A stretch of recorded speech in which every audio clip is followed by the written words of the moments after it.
Bismillahirrahmanirrahim. Assalamualaikum warahmatullahi wabarakatuh. Di video kali ini kita akan bahas mengenai masa bayi pada perkembangan sosio-emosional. Jadi video ini bertujuan untuk memenuhi tugas mata kuliah perkembangan peserta didik. Dan berikut adalah poin-poin yang akan kami bahas pada video kali ini. Tapi sebelum itu, perkenalkan kami dari kelompok 2 kelas PTIKE Prodi Pendidikan Teknik Informatika dan Komputer. Dan mungkin langsung saja kita ke bagian A, yaitu pengertian masa bayi. Jadi masa bayi merupakan masa yang paling dasar bagi anak. Di masa tersebut, bayi akan mengalami pertumbuhan dan perubahan secara pesat, baik secara fisik maupun psikologis. Dengan itu, pertumbuhan dan perubahan pada anak tidak hanya terjadi pada penampilannya saja, tetapi juga pada kemampuannya. Menurut Purwanti dalam jurnalnya bahwa masa bayi adalah masa keemasan sekaligus masa kritis perkembangan seseorang. Dikatakan masa keemasan karena di dalam masa ini terdapat masa yang penting dalam proses tumbuh kembang seorang anak. Karena pada masa ini perkembangan fisik, mental, dan otak tumbuh dengan cepat. Sebelumnya saya mengucapkan terima kasih untuk moderator atas kesempatan yang diberikan kepada saya untuk melanjutkan presentasi pada kelompok kami dengan materinya yaitu tentang perkembangan emosi dan kepribadian masa bayi. Yang pertama kita akan membahas tentang perkembangan emosi masa bayi. Menurut With Nutrition, perkembangan emosi bayi berhubungan dengan kemampuannya dalam mengenali, memahami, serta mengendalikan emosi yang ia rasakan. Adapun fase-fase perkembangan emosi pada masa bayi sebagai berikut. Poin A, usia 0 sampai dengan 3 bulan. Pada tahap perkembangan emosi di masa ini, bayi sedang belajar menunjukkan dua emosi dasar, yaitu kesal dan senang. Menginjak usia bayi 1 bulan 1 minggu, bayi mulai fase tersenyum saat ada yang mengajaknya berkomunikasi. Sekitar seminggu kemudian, yaitu usia bayi 1 bulan 2 minggu, Anda akan melihatnya mampu tersenyum secara tiba-tiba. Memasuki perkembangan usia bayi 2 bulan, si bayi atau si kecil ini akan merespon senyum yang diberikan dengan senyum pertamanya. Ada masa perkembangan kecerdasan emosional bayi 12 minggu atau 3 bulan. Ia sudah cukup andal dalam mengenali wajah maupun orang-orang yang ada di dekatnya. Poin B, usia 4 sampai dengan 7 bulan. Di usia ini, sistem saraf bayi akan menjadi semakin matang. Bayi akan mulai merespon balik hal-hal yang membuatnya senang maupun kesal. Contohnya, bayi akan tertawa saat digelitik atau menangis kalau ia merasa kelaparan. Poin C, usia 8 sampai dengan 12 bulan. Memasuki usia 8 bulan menuju 12 bulan, perkembangan emosi bayi mulai sangat pesat. Kini ia tak hanya kenal emosi senang, kesal, atau marah saja, tetapi juga rasa malu dan takut. Di usia bayi 9 bulan 1 minggu, si kecil akan terlihat mampu melambaikan tangan dengan luas. Menginjak usia perkembangan bayi 11 bulan, si bayi dalam prosesnya untuk menirukan aktivitas yang ia lihat. Berjalan ke usia bayi 11 bulan 1 minggu hingga 12 bulan, Anda akan melihat bayi lebih lancar mengutarakan keinginannya. Poin D, usia bayi 12 sampai dengan 18 bulan. Pada usia bayi ke-12 sampai dengan 15 bulan, ketergantungan bayi pada orang yang merawatnya semakin sangat besar.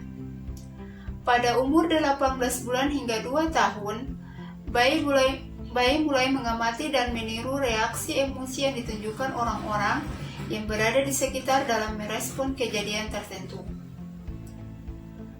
Poin kedua, kita akan membahas tentang perkembangan kepribadian pada masa bayi. Erikson mengemukakan tahapan perkembangan kepribadian dengan kecenderungan yang bipolar. Pada masa bayi ditandai adanya kecenderungan terus-menerus.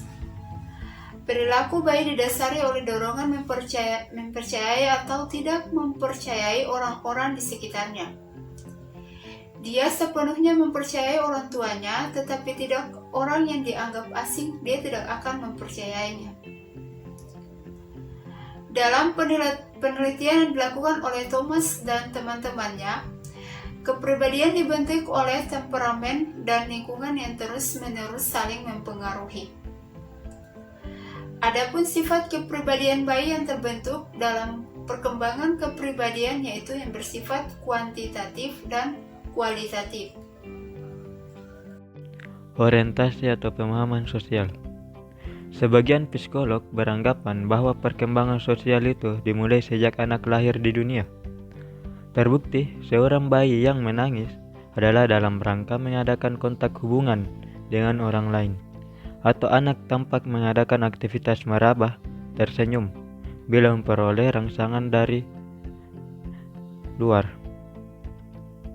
Pada usia 2-3 bulan, bayi sudah dapat membedakan antara orang dan bukan orang, serta orang-orang manakah yang dapat memenuhi kebutuhan dirinya, dan akan merasa puas jika bersama orang lain, dan merasa tidak puas jika ditinggal sendirian. Namun bayi belum menunjukkan keberpihakan pada seseorang. Bayi menggunakan isyarat sebagai pengganti bicara, bukan sebagai pelengkap pembicaraan seperti yang digunakan oleh kebanyakan anak yang lebih tua, remaja, dan orang dewasa. Banyak bayi menggunakan isyarat yang dikombinasikan dengan kata-kata untuk membuat kalimat. Kelekatan. Perbedaan individual dalam kelekatan, gaya pengasuhan, dan kelekatan. Kelekatan pada bayi terfokus pada dasar-dasar ikatan yang kuat antara bayi dan pengasuhnya. Kelekatan bayi ke ibu atau pengganti terjadi karena ada kecenderungan pada manusia untuk membentuk ikatan afeksional yang kuat terhadap orang-orang tertentu. Ainsworth mengartikan kelekatan sebagai ikatan afeksional pada seseorang yang ditunjukkan pada figur lekat, dan ikatan ini berlangsung lama dan terus-menerus. Ikatan antara individu dan figur lekat akan tetap ada meskipun figur lekat tidak tampak dalam jangkauan. Dalam teori kelekatan dari Bowlby dikembangkan dengan melalui observasi yang panjang pada bayi dan anak-anak yang berpisah dengan pengasuh utama, biasanya ibu. Ketika bayi berpisah dengan pengasuh utamanya, muncul 3 reaksi emosi yang dapat diprediksi, yaitu protest, despair, dan detachment. Sistem kelekatan merupakan konstelasi yang kompleks mengenai perasaan dan perilaku yang dimaksud untuk melindungi bayi dari bahaya dengan cara mendekat erat dengan ibunya. Bayi akan mengeksplorasi lingkungan dan mempertahankan kontak dengan anggota komunitas dan keluarga. Dalam proses ini dikatakan bahwa ibu sebagai dasar terbentuknya rasa aman. Baik, kita lanjut pada bagian E, yaitu gaya pengasuhan dan kelekatan. Jadi pengasuhan adalah proses interaksi total antara orang tua dan anak. Seperti yang kita lihat, ada 4 tipe gaya pengasuhan. Yang pertama adalah pengasuhan otoritarian, yaitu gaya yang bersifat membatasi dan menghukum, di mana orang tua mendesak anaknya agar mematuhi orang tua serta menghormati usaha dan jeripaya mereka. Yang kedua adalah pengasuhan otoritatif, yaitu mendorong anak-anak untuk mandiri namun tetap memberi batasan dan kendali terhadap tindakan-tindakan anak. Jadi orang tua juga berdialog secara verbal. Di samping itu juga orang tua bersifat hangat dan mengasuh. Yang ketiga adalah pengasuhan yang melalaikan, yaitu gaya yang dimana orang tua sangat tidak terlibat dalam kehidupan anaknya. Yang keempat adalah pengasuhan yang memanjakan, yaitu gaya di mana orang tua sangat terlibat dengan anak-anaknya namun kurang memberikan tuntutan atau kendali terhadap mereka. Nah, selanjutnya kelekatan. Kelekatan adalah ikatan emosional yang kuat antara 2 orang. Jadi ada 4 tahap kelekatan seperti yang kita lihat pada materi berikut, di mana tahapan pertama dimulai dari lahir hingga usia 2 bulan.